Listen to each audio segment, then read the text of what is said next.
அர்ச்சகர்களுக்கு வீடு அரசு கொறடா வலியுறுத்தல்.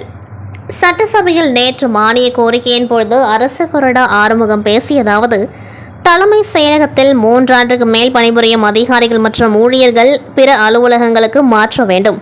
ஓய்வு பெற்ற ஊழியர்களை பணியிலிருந்து விடுவித்து இளைஞர்களுக்கு வேலை வழங்க வேண்டும். காலியாக உள்ள சி மற்றும் பி பிரிவு பணியிடங்களை நிரப்ப வேண்டும். பணியின் போல் திறந்தவர்களின் வாரிசுகளுக்கு உடனே வேலை வழங்க வேண்டும். இந்திரா காந்தி அரசு பொது மருத்துவமனையில் படுக்கை வசதிகளை அதிகரிக்க வேண்டும். ஆரம்ப சுகாதார நிலையங்களில் டாக்டர் உள்ளிட்ட காலி பணியிடங்களை நிரப்ப வேண்டும். பல ஆண்டுகளாக அரசிடங்களில் வசிப்பவர்களுக்கு பட்டா வழங்குவதில் உள்ள சிக்கலுக்கு தீர்வு காண வேண்டும். வீடுகள் தோறும் மழைநீர் சேகரிப்பு தொட்டி அமைக்க நடவடிக்கை எடுக்க வேண்டும். 18 வயது பூர்த்தியடையும் பள்ளி மாணவர்கள் மற்றும் கல்லூரி மாணவர்களுக்கு அந்தந்த கல்வி நிலையங்களிலேயே LLR அதாவது ஓட்டுநர் பழகுனர் உரிமத்தை போக்குவரத்து துறை சிறப்பு முகாம் நடத்தி வழங்கிட வேண்டும்.